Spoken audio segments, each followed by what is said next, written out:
England, Scotland, Wales और northern Ireland से मिलकर बने यूनाइटेड किंगडम में कई ऐसे रहस्य मौजूद हैं जो किसी को भी हैरान कर देने में सक्षम हैं।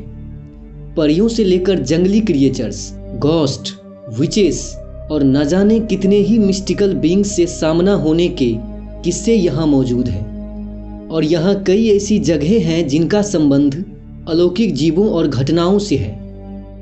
आज हम आपको यूनाइटेड किंगडम के कुछ ऐसे ही रहस्यों के बारे में बताने जा रहे हैं, तो बने रहें अंत तक हमारे साथ।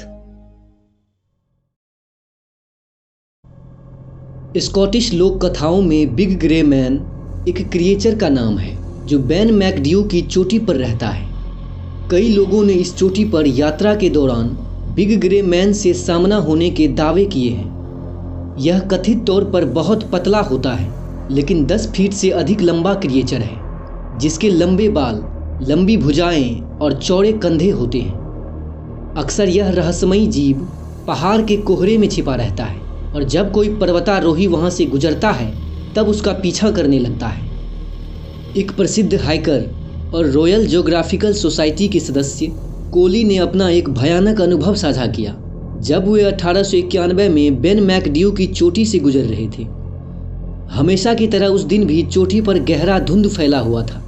वहां से गुजरते हुए कुछ देर के बाद उन्हें किसी के पैरों की आहट सुनाई दी। ये आवाज़ उससे 3-4 गुना ज़्यादा बड़े किसी प्राणी के फुटस्टेप जैसी लग रही थी। पहले तो कोली को लगा कि ये बस उसका एक भ्रम होगा, लेकिन ये आवाज़ उसे बार बार सुनाई दे रही थी। धुंध की वजह से उसे कुछ भी दिखाई नहीं दे रहा था। जैसे जैसे वो आगे बढ़ते गए, फुटस्टेप की आवाज़ उसके पीछे से आती रही। इस घटना के बाद कोली ने कहा कि अब वह अपने जीवन में दोबारा कभी मैकड्यू की चोटी पर नहीं जाएगा। कोली के साथ हुए इस अनुभव को स्थानीय प्रेस में छापा गया, जिसके बाद कई पर्वतारोहियों ने अपने साथ हुए ऐसे ही अनुभवों के बारे में बताया जिसे वो पहले बताने से डरते थे। 1958 में प्रकृतिवादी और पर्वतारोही अलेक्जेंडर ट्यूनियन ने द स्कॉट्स मैगजीन में एक लेख प्रकाशित किया, जिसमें उन्होंने 1943 में बिग ग्रे मैन से सामना होने के बारे में बताया कि केयर्नगॉम्स में अकेले चढ़ाई करते हुए उन्होंने 10 दिन बिताए, लेकिन जैसे ही वे बेन मैकड्यू के शिखर पर पहुंचे, धुंध ने पूरे पहाड़ को घेर लिया। वातावरण अंधेरा हो गया। तभी उन्हें अचानक किसी के फुटस्टेप की भयंकर आवाज़ सुनाई दी। धीरे धीरे ये आवाज़ तेज हो गई। फिर एक अजीब आकृति उभरी जो उसी की तरफ आ रही थी। उसने बिना देरी किए अपनी रिवॉल्वर निकाली और उस विशाल आकृति पर 3 बार फायर कर दी, लेकिन वो आकृति उसकी ओर बढ़ती ही जा रही थी। ये देख अलेक्जेंडर को वहां से भागना पड़ा। मरमेड पुल इंग्लैंड के डर्बीशायर में किंडर स्काउट पर एक छोटा सा पुल है। किंवदंती के अनुसार यहाँ एक खूबसूरत जलपरी रहती है, जिसे ईस्टर संडे के दिन सूर्योदय के समय पानी में इसे ढूंढने पर देखा जा सकता है।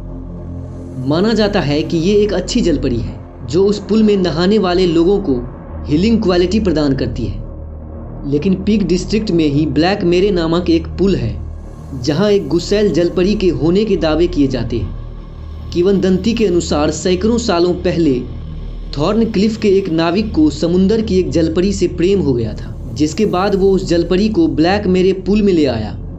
लेकिन नाविक की मृत्यु के बाद जलपरी क्रोधित हो गई और तब से उसी पुल में रहने लगी।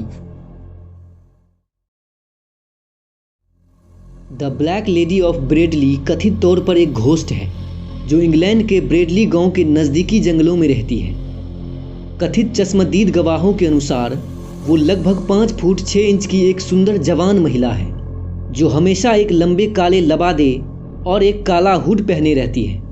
उसके चेहरे दर्दमय और उनकी आंसुओं से भीगे हुए रहते हैं। किंवदंती के अनुसार इसने कभी किसी को नुकसान नहीं पहुंचाया।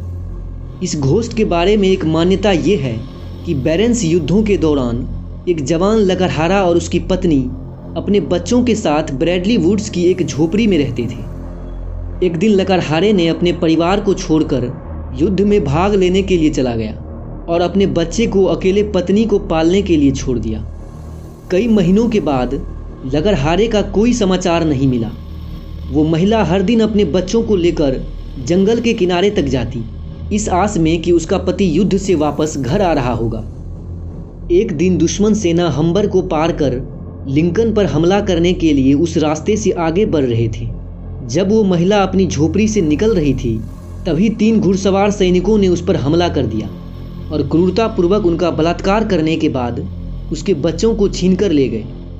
निराश और अपमानित वो महिला अपने बच्चे और पति की तलाश में जंगल में भटकती रही। उसके मृत्यु के बाद भी लोग उसे जंगल में भटकते हुए देखने लगे, कभी न खत्म होने वाली उसकी एक खोज में। लोच नेस मॉन्स्टर स्कॉटिश लोक कथाओं का एक क्रिएचर है जिसके बारे में कहा जाता है कि ये स्कॉटिश हाईलैंड के नेस झील में रहता है। इसे अक्सर लंबी गर्दन वाले विशालकाय जीव के रूप में वर्णित किया जाता है। 1933 में दुनिया भर में इसकी चर्चा होने लगी। कई लोगों ने इन्हें देखने के दावे किए और इसकी खबर कई बार अखबारों में भी प्रकाशित हुई।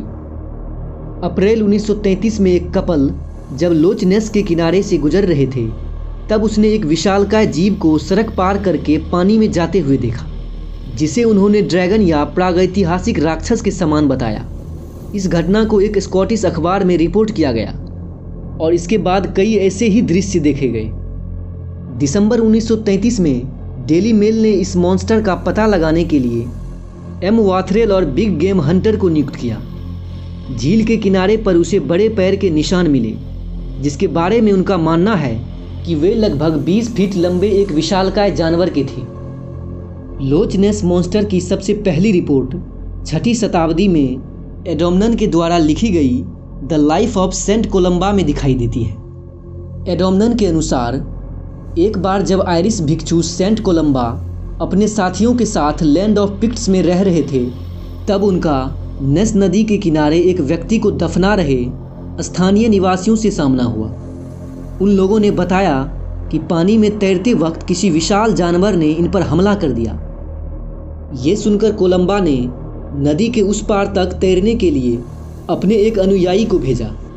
जब मॉन्स्टर उसके पास आया तो कोलंबा ने क्रॉस का चिन्ह बनाया और उस मॉन्स्टर को वापस लौटने को कहा, जिसके बाद वो मॉन्स्टर वापस लौट गया।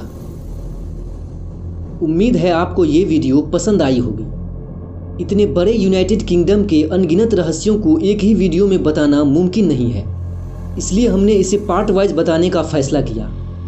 ऐसी ही वीडियोज़ के लिए हमें सब्सक्राइब ज़रूर करें। धन्यवाद।